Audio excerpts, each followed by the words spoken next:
like a man box.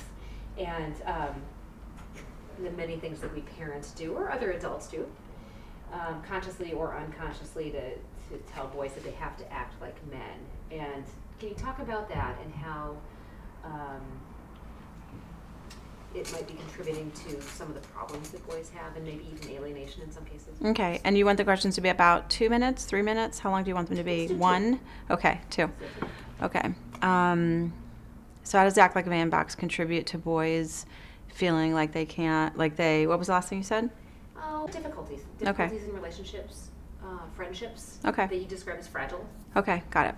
All right, let me think. It's actually one of the more complicated questions to answer. And no, it's fine in that amount of time. Okay. Can you do this for me so I... Or you can feel, if something. you want, do a 3, 2, 1. If you feel more comfortable starting on your own, you can do it. No, actually, I feel I'm more comfortable having somebody prompt Do me. you? Okay. Okay. Yeah. So just look at the lens, please. Yep. Mhm. Okay. In Masterminds and Wingmen, I write about the Act Like a Man box, which is all the messages that boys are getting from a very early age about what they have to be like as a boy. And it comes from a lot of different places, but it also includes well-meaning adults. So let me give you an example. So when you give your child a costume that's any kind of superhero, from Spider-Man to Batman, Superman, any costume, they usually have a six-pack in them. Well, when your son is flying around the living room and feeling really good, feeling really powerful, he's also getting a message about what kind of man he has to be and what kind of body image he has to have. And we don't even see it. Where in comparison to girls, we often are really vigilant about the images that we give them and the costumes that we give them and the messages that we're sending them. And that all can contribute to boys not feeling like they're good enough unless they fit and conform into the rules of the Act Like a Man box. Them is deep and strong, but fragile, because a lot of times they might be afraid to confront. Okay. Can you elaborate on that, and what, if there is anything that parents can do to help support their boys as they navigate the friendships? Sure.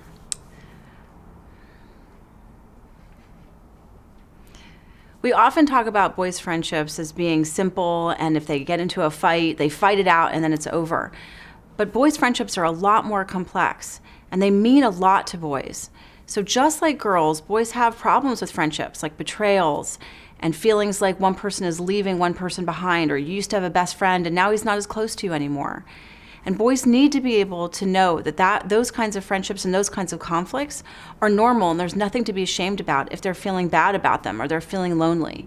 And when we do that, when we really honor the friendships that they have, then when they're having problems, they're going to be much more likely to come talk to us. Regarding Okay, and Charlie, I can do a take 2 of this. So if I've missed something, would you feel free to? Okay. So boys' roles, and can they change? Can they change, Right. and how do they grow into each of the roles that they might Okay. become in high school? Okay. Yeah. You're asking very complicated, big questions. I've got 3 boys, and my life is complicated. Like, how do I do this in 2 minutes? You're going way shorter than a minute even though. Am I? No, you're doing a good. You're doing a perfect amount. Really, it feels exactly like what Okay. would be perfect in these web snippets. Okay. So yeah. Okay. Leaf blower. Yeah. We're hearing in the Okay. room, but if Okay. it comes too close, we'll Okay. do it again. All right. Ready? Mhm. Okay. In Masterminds, I describe the different roles that boys can play in their friends group. And the roles are complicated, but they really can be seen in almost any group of boys. And that's what the boys told me. It's hard sometimes as a parent to think, oh my gosh, my kid is in a role like what I've described, like the mastermind or the bouncer or the punching bag or the fly. But what's really important is the boys told me that that's what's going on in their friend groups. And here's the thing. In these groups, conflict is normal. In friendships, conflict is normal. And there's little power plays that happen in these groups. And what happens and what's most important is what your son learns in these relationships, in these friendships that mean so much to him. He's also learning, can he speak truth to power when a boy in the group who has more power than he does, can he stand up? Can he say something when that kid is doing something that he doesn't like? Or if he's in a position of power, can the other kids face him and talk to him? And will he listen to them? Will he respect them? Or will he make fun of them? And will he dismiss what they're saying? That's what these roles, or understanding what these roles are about. It's not about putting a label on a kid and that's what he's going to be like for the rest of his life. These labels can change. Your son can be one thing in his neighborhood, another at school. He can transform into realizing that maybe listening to kids is a way, and his best friends is a way to have the best relationship possible with them. So remember, if you're looking at these roles, this is a starting place for a conversation. It's not a way to look at your kid and say, that's what he is, or look at other kids and say, that's what he is. It is only a starting place to be able to see and understand your son's life better. When it comes to their social dynamics. Another really, really short question. Okay. You really are a bugger, you know that? I mean, you said you were an anchor. Anchors don't ask questions like this. They ask me questions I can answer in like 4 seconds. I know, exactly. All right. So you're like one of those substantive journalist people? Ay, ay, ay. All right. You have the boys at home. Who has boys? Exactly. What is the difference between the social dynamics of boys and girls, right? That's the question? A couple of the high level. Okay. Let me choose one or two. Right. What should I do? Apologies? That's what comes to mind. Okay.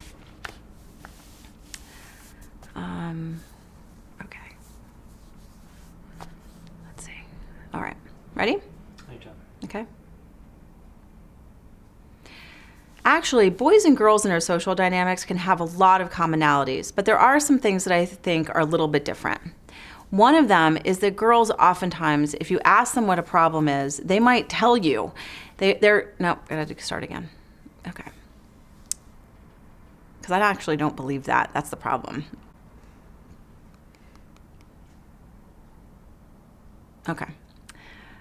Okay, ready? Go. When we look at boys and girls, it can be really easy to think that their social dynamics are completely different. And there are some differences. Oh, shoot. Differences, not commonalities. My brain is... As we used to say, tape is cheap. Right. Right, exactly. Especially when it's on a memory card. Digital's completely Right, right. Okay, take 3. Okay, I'm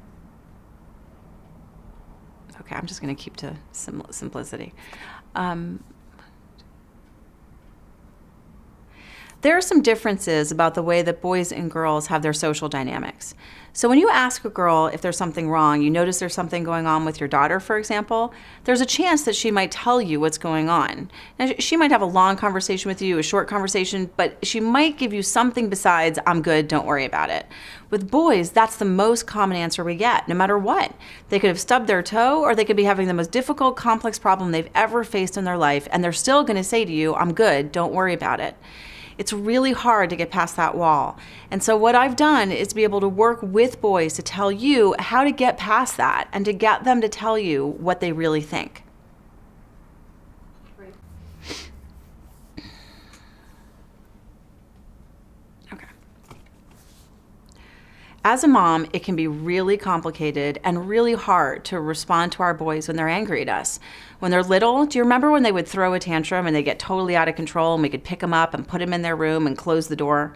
I remember those days, and they were easy compared to when our children get bigger, and especially when they get bigger than us and they're angry.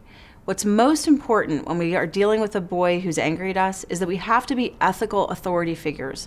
We have to get their respect. I know this is hard, but I want you to maintain calm. I want you to be able to say what you need, to say what you don't like, and you have to demand respect, not just as his mother, but as a woman, so that you can also communicate that he has to respect all women when they are angry. And what that also means is that it's really important that you don't cry. I know it's really hard. Sometimes moms can get overwhelmed. We all get overwhelmed, and it can hurt our feelings. I know this is hard to hear, but what's really important, and what the boys have said to me, is that they don't want their moms to cry in front of them. They don't see it as a sign of like feeling bad for you. They're feeling like they're being manipulated. So go to your room, close the door, call your sister, call your brother, call your mom, call your dad. Talk to people about how frustrated you are, and you can cry then. And your son can see, and this is too long. It's too long. The answer is too long. Sorry. This is such a I big don't know. I question. think Okay. One of the things that the boys have told me is that when their mothers get angry at them, sometimes the moms cry. Now, I know this is really hard to hear because you are entitled to your feelings and to show the feelings that you have. But the problem is that our boys, when we cry in front of our boys, it often comes across as trying to manipulate them, or that we come across as weak. We cannot come across as weak to our boys. We absolutely have to come across as strong with our authority intact. So after you calmly express to your son what you need, what you want, what you expect from him, you can go to your room and close the door and cry. You can call your sister, your brother, your mom, your dad, your partner, you can cry to them. But what the boys have said to me over and over again is that what they really need and what they really want are mothers who can stand their ground. Okay. There's a question they'll probably to fix the problem. Okay, this is definitely This will be the going last down. question. Okay, that's fine. I'm pleased. I mean, it's great. It's totally great. It's like I've forgotten to answer substantive questions, which is really sad. Okay, how do you teach your son to make repairs, right? To repair the relationship Yeah. Or repair what they've done wrong. And what they've done wrong. and make amends. Make amends. Okay.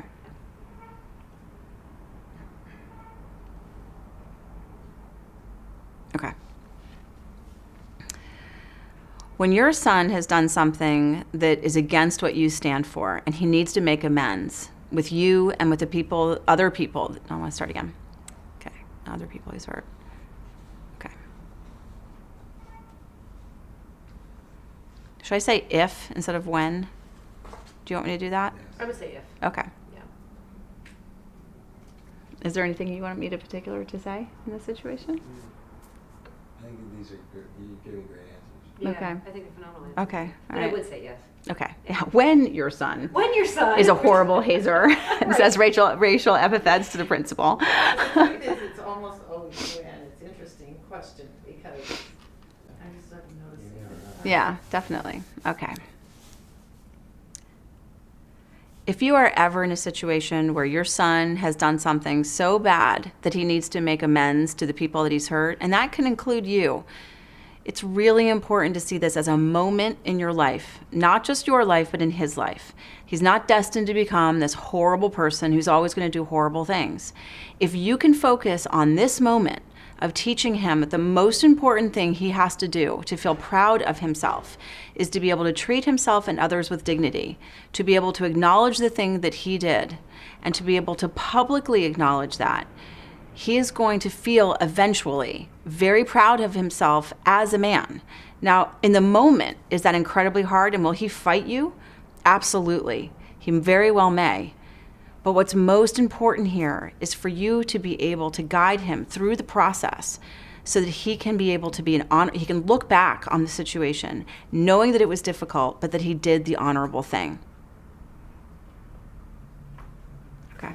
Perfect. What was the second question? Ready? You want to do it like a... Yes, please. Apparently I do. I've been told. Okay. So let's make a note on the tape. This is Tape 2, question friendships. 2. Yeah, question number 2. Read it. Okay. Version 2. I mean, Version 2, take 2, boys' friendships. Okay.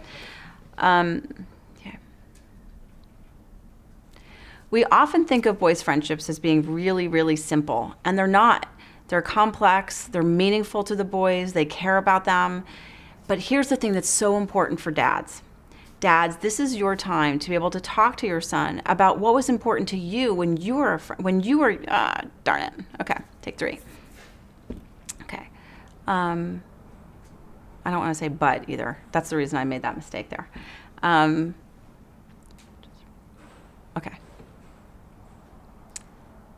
Boys' friendships are not as simple as they look. I know when you're looking at them on the couch or they're playing a video game or they're playing a game outside, it looks like they're simple, that there's not a lot there, but there's a lot there. The boys' friendships are meaningful to them. They are close. They're nobody else that they would like to hang out with sometimes in that inner circle group of friends or that one best friend that they have. But at the same time, those friendships can have betrayals, there can be competition, there can be power struggles within those friendships. Dads, this is your time to really reach out to your sons, to remember what it was like to be a boy that is your son's age, and talk to him about the challenges that you had with friendships.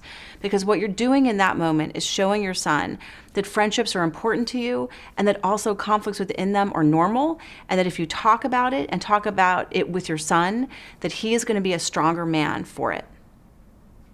Oh, that's great. Yeah, thank you. Thank you. Okay, yep, so we'll let her go downstairs. Okay.